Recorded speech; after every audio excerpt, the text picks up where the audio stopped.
بسم اللہ الرحمن الرحیم۔ میں اس وقت ترکی کے مشہور شہر کونیا میں ہوں، اور کونیا میں سب کو معلوم ہے مولانا روم کا مزار اور ان سے مربوط ایک میوزیم ہے اور تمام تبرکات پہ رکھے ہوئے ہیں۔ کہا جاتا ہے کہ کونیا میں مولانا روم کے زمانے میں 40 دن تک مسلسل زلزلہ آتا رہا اور لوگ مسلسل اس زلزلے کے جھٹکوں کو محسوس کرتے رہے اور پریشان ہو کر بالآخر مولانا روم کے پاس آئے۔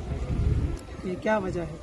مولانا روم نے فرمایا کہ زمین کوئی تر لقمہ چاہتی ہے، زمین کو بڑے عرصے سے کوئی تر لقمہ نہیں ملا، اس لیے زمین جنبش دے رہی ہے۔ تو جیسے ہی زمین کو کوئی تر لقمہ ملے گا تو زمین حرکت دینا بند کر دے گی۔ تو کچھ ہی دنوں بعد مولانا روم کا انتقال ہو گیا اور زلزلے کے جھٹکے بھی رک گئے۔ تو یہیں پر مولانا روم کا مزار بھی ہے اور شمس تبریزی کا مزار بھی ہے، اور ان کے بہت سے جو درویش تھے، مریدین تھے، ان کے مزارات بھی موجود ہیں۔ اور یہاں پر چھوٹے چھوٹے کمرے جو آپ کو نظر آ رہے ہیں، ہر کمرے میں ان حضرات کی طرف منسوب بہت سے تبرکات، ان کا لباس اور بہت سے آلات موسیقی بھی رکھے ہوئے ہیں، جیسے رباب ہے اور بانسری وغیرہ ہے، جو یہاں پر شاید آپ کو آواز آ رہی ہوگی۔ صوفیوں کا ایک خاص قسم کا ہوتا ہے انداز بجانے کا، جس پر وہ جھومتے ہیں۔ اور کل ہفتے کے دن باقاعدہ ان کا ایک ایونٹ ہوتا ہے، انشاءاللہ وہ بھی آپ کو دکھاؤں گا، صوفیوں کے رقص کا۔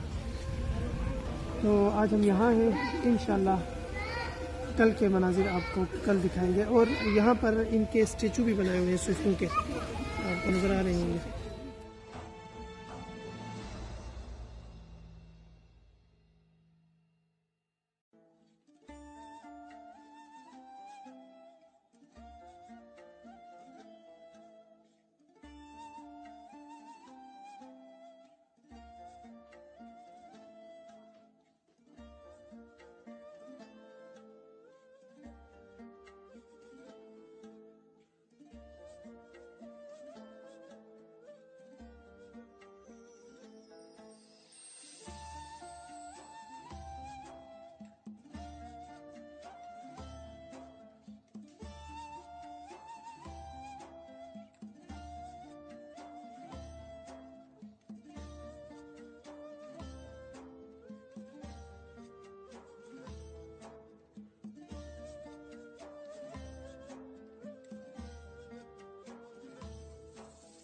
کچھ رومال اور ٹوپیاں ہیں جو مولانا روم کی طرف منسوب ہے۔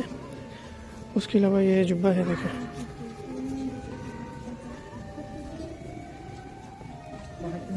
یہ بھی ان کی طرف منسوب ہے، یہ بھی ان کی طرف منسوب ہے۔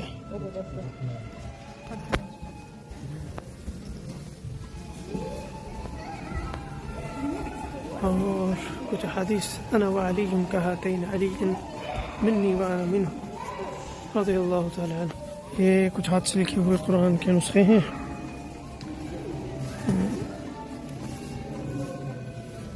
یہ رحل وغیرہ قرآن کے۔ یہ کچھ اور جبے، قمیص، دو تین ہے۔ یہ اس زمانے کے کچھ برتن وغیرہ۔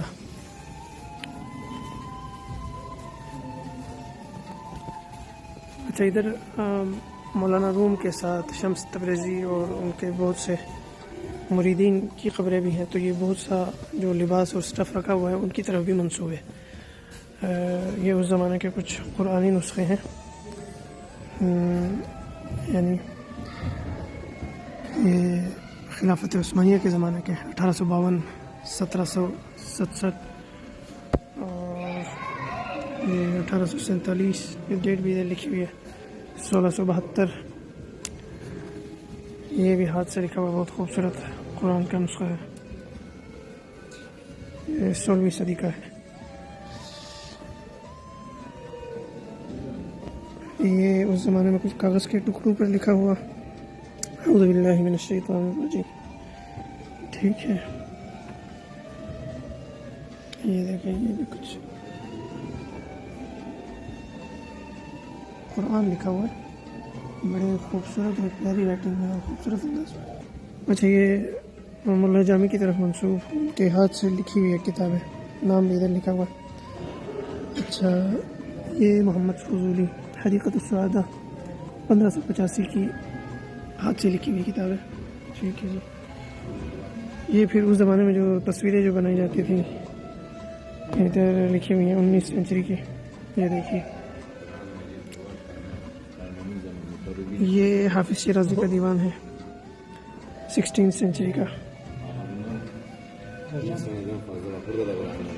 یہ وہیں صبحۃ الابرار ملا جامی کی جو کتاب منسوب ہے.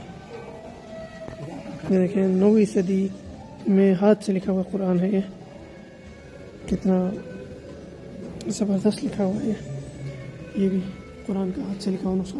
اس زمانے میں جیسے نقطوں کا رواج نہیں ہوتا تھا, زبر زیر پیش کا رواج نہیں ہوتا تھا, تو یہ اسی خط میں لکھا ہوا ہے. یہ 1314 میں لکھا ہوا ہے. دیکھیے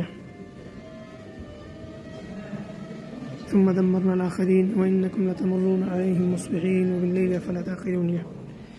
اچھا جی, سلجوق کے زمانے میں لکھا ہوا قرآن ہے 1296 میں. پہلا پارہ انؤمن کما آمن السفہاء الا انہم هم السفہاء.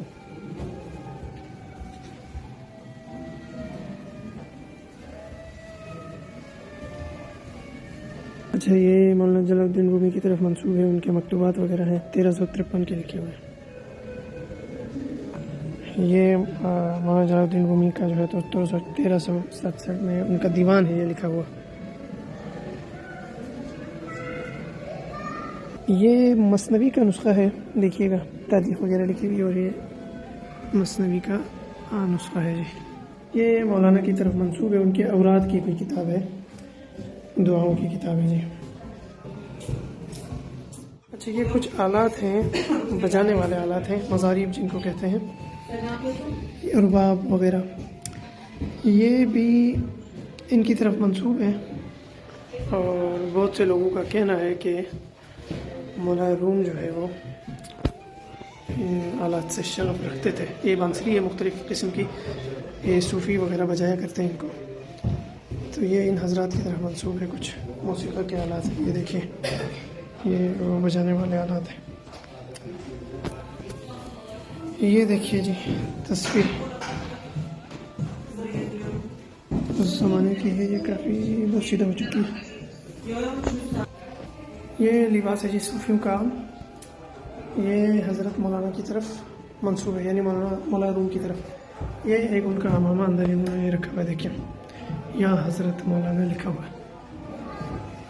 اور یہ یہاں کا صوفیوں کا ٹریڈیشنل لباس یہیں چلا آ رہا ہے. یہ دیکھیں یہ جیسے کوئی